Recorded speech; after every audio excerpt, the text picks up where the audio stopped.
ladies and gentlemen, this is the proper way to put a Kampa windbreak up. As it is, I've got two with a gate. I'll show you how efficient it is to be able to do it. Unfortunately, when you buy a Kampa windbreak, you don't get any instructions. So I'm supplying this only on reason of that. And so if you just watch what I do, the first thing to do is get your plate with a peg. I'm using screw pegs because they're easier for me. Now, if you watch what I do, you put the plate down. As you can see, if you look round the area, I've set everything as it's going to go. Don't put them into your awning. Right? This is how you set them up. And this is the most important one. This pole is the one, the horizontal one across the top, which will equal the length at the bottom. So you then place the pole, throw this one in. As you can see, I've already measured them to make it quicker, but you measure the centre of this one to where you're starting off, right?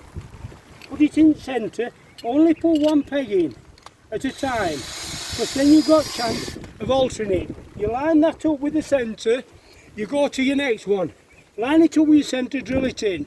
You go all the way around and do exactly the same. Line them up. This is one windbreak, so we'll just concentrate on that for now. So we'll go back to the start. We've got all them in. So then what we've got to do is get your whole.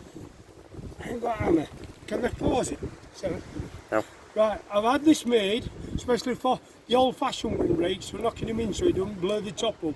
But it comes in handy for one of these pegs that go in for the. Put the hole to the outside because it's easier to put the plug in, right? Fasten this into there, and as it is, it's just soft soil, and I usually knock it in with the hammer, which I will anyway. Knock that in, and do that on all the other pegs. Put the peg to the outside because you can get to it better, right? For plugging it in. So next one. Put the hole to the outside. I've got to put that round last time, but it doesn't matter. But it just protects the top. So we put all them in first, like so. So now we're assembling the right angle and distance and everything for the fabric. And I fetch the fabric out because it is raining. And I've got it all ready for putting out. Now, these flaps, although the label's on the other side of them flaps, put those flaps to the outside, and it sits up a lot better by doing it that way. You can see it's windy, but it's also been pouring it down with rain, so it's a good situation with wind. And I'm doing this on my own, you know, so anyone can actually put one of these up on their own. I'm being as quick as I can, and I've got everything set up so I can make the video as quick as possible. Just thread your first pole in when I get it to come out to the bottom.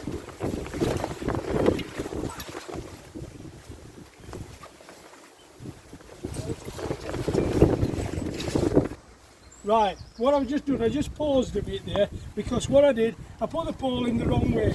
Put it in from the spike uphill so that this lug doesn't catch on the way down. Put your lug in, clip it in, go to your next pole. And as I've just said, I'll put it in from the bottom uphill and they go in a lot better. And obviously because this lug is on the outside, it's easier to work with as well, rather than on the inside. So now put your peg in, exactly the same, look, peg on the outside, slot it in, clip in, right? Next one, so we're doing exactly the same, all the way around.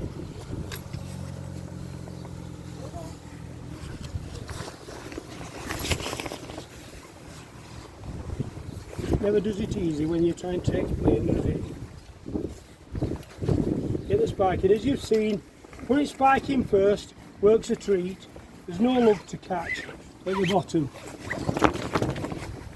Right, and your lug. Because we've lined it up with that horizontal pole, everything is slotting in nice and easy. This is the last one of the first windbreak.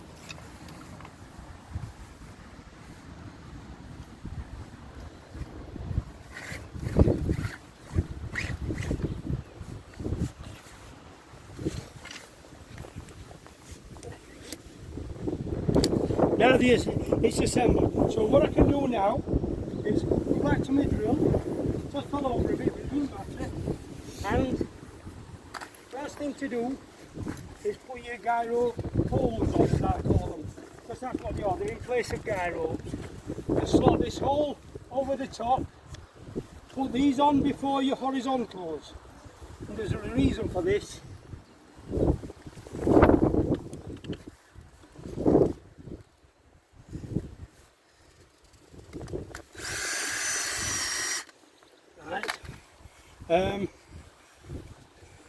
Yeah, we could put the horizontals in later.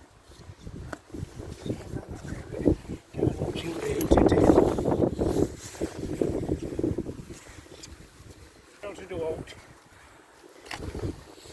Right. Put your next pole in.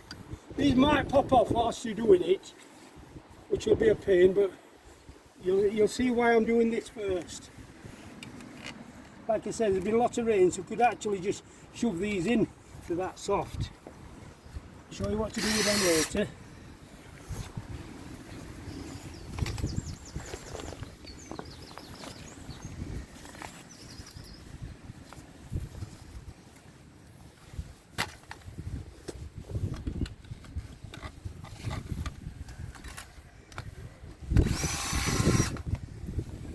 As you can notice, I'm not struggling at all putting this on by myself. If you know what you're doing, it's easy. Yeah. What I said about only putting one peg in, we want a little bit tight here, so it must be a misjudgment on distance. So if we pull that peg out because it's too wet, and make sure you get your measurements right next time. Right.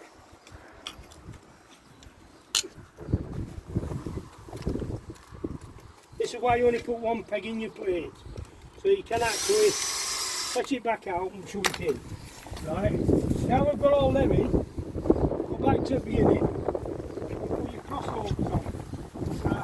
The reason you put these crossovers on, rustic, see, these that you measured with, these are the ones you measured your distance with, you put these on last for a reason, and that is, if you put the pole, this pole, your guy rope pole, on the top of that, it will blow off in the wind. If you put these on the top of the pole, when you fasten your ties down, that is pulling the material down to the bottom and keeping that on the peg. These here, when you peg them down, it'll hold that on. So that's what you've got to do now, is put this on the top.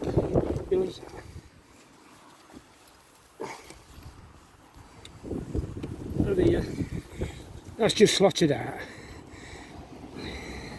We've got it too long, that's why.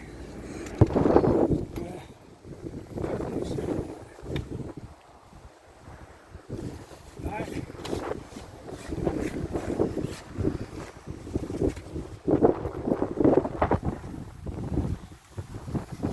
Just put your pin on it.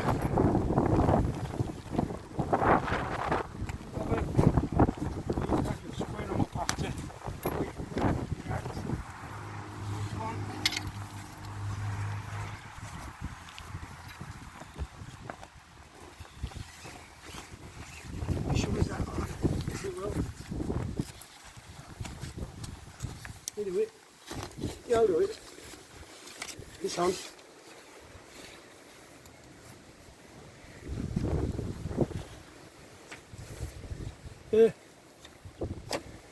Fall off this one. I haven't put it on, had I? There you go, see. Put that on first, then stretch this and put that on. So, on that.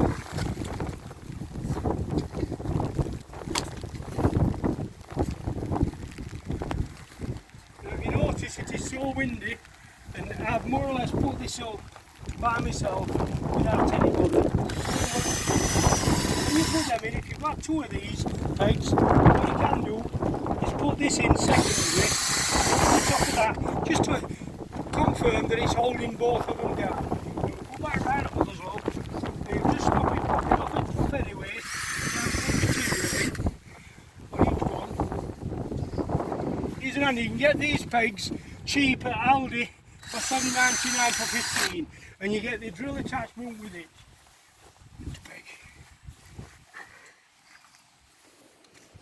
So that is assembly of one full Kampa Windbreak.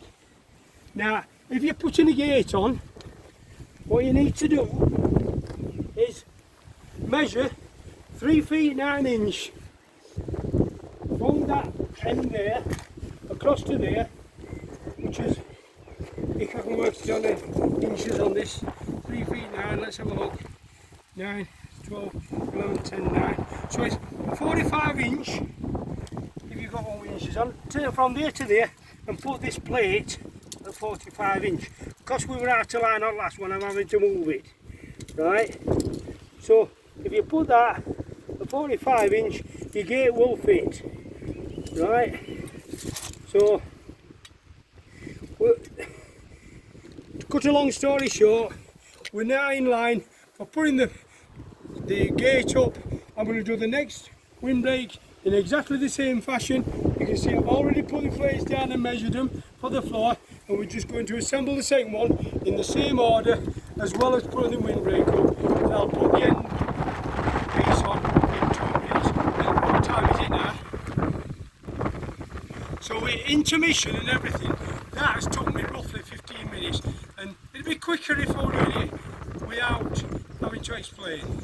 So if you say 10 minutes, maybe 10 or 12 minutes to assemble one full awning, 10 minutes for the, you can say at least half an hour, and you've got your double windbreaks up with your windbreaks. Now don't forget, on these windbreaks you'll see 4 tags at the bottom. The idea of that is to keep the dogs out. On the old awnings of the campers, they're a little bit, they're 6 inch higher. As you can see, these will go down right the way down to the floor. The reason is, this is the other one is the old awning, this is the newer one. Now, what I've had to do, because the even newer ones, weren't brand new, this were a few months old, but on this, what you have to do to get it up, the gap at the bottom, down to the floor, use your pole, saw off roughly 3.5 inch off this pole, knock this pin out, and then replace the pin in the smaller pole. That brings your fabric down to the floor. Then you can have tags put on if they are already on, because on the old ones they weren't on. And I went to Genesta Leisure and they sewn all these tags on for me. So I've got 4 tags, and the brand new one only has 2, because I don't want my Labrador to get out. So I'll show you the video later on when it's all assembled. I've just got odd ones to screw in now, and I'll be back in a minute. Thank you. Right, I'm back again now, and I've got all the awning set up with the dogs inside, and what I've done is purposely I've put this door, this camper door, upside down, and put the pegs on the top of it actually as it comes, because the zip is a lot easier from the top to put in like that. And shut the dog out, because show the dog's face, look, shut the dog out down to the floor and she can't get out. Look over the top, and you can see all the way around the edges. We've got 4 pegs in the bottom, 2 dogs, the other one's got it awning, but she can't get out anywhere, all the way around. Kept it flush to the awning at that side. So what I said about this door is, if you look, I have had 2 tags put on the roof of it, so that I'm an old bloke and I won't zip from top, because I can't bend down and do it from bottom. So by putting zips in the top of the thing, it still fits in exactly the same, and you can clap these in to protect it from wind, and jobs are good. And as you can see, we've displayed it, and that's how 2 windbreaks with a door comes out. And you do this whether it be a 3, a single or a 6. Put it up the same way with the plates, and it's a doggle. Thank you very much. Bye.